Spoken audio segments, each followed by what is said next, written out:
আব্বা সূর্য কি আমাদের সাথে রাগ করেছে? সূর্য রাগ করতে যাবে কেত্তি? শীতকাল তো সূর্যের আমরা পাত্তা দিইনি।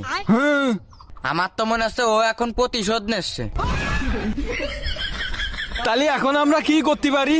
আব্বা ওর কাছে একটা সরি লিখে সিটি পাঠাই। আর একটা কথা আব্বা, আমাকে তো এসি কিনা টাকা নেই, কিন্তু ফ্রিজ তো আছে। হ্যাঁ আছে তো। তাহলে যদি আমরা ফ্রিজের দরজা খুলে ওর সামনে বড় একটা ফ্যান খাটাই দিই, তাহলে কি পুরো ঘর এসির মতন ঠান্ডা হয়ে যাবে? তুই কি বিজ্ঞানী নাকি পাগলের ডিরেক্টর? ওই কাজ করলি তো আমরা সুজা পরকালে চলে যাবা নে। আচ্ছা তাহলে আমরা সবাই ফ্রিজের মধ্যে বসে থাকি না কেন? ফ্রিজের মধ্যে বসবি তত জায়গা পাবি কনে? কেন আমি নর্মাল থাকবো আর তুমি ডিপ ফ্রিজে থাকবা?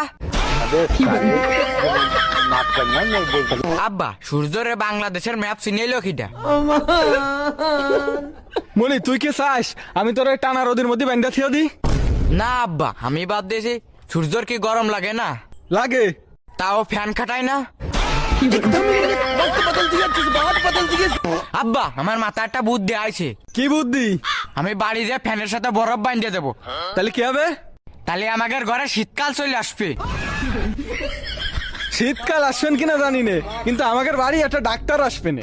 কেন আব্বা? তোরে জুতো দে মাইরি আমি আড়গড় ভেঙ্গি ফেলবানে।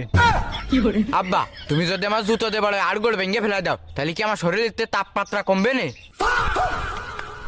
কমতে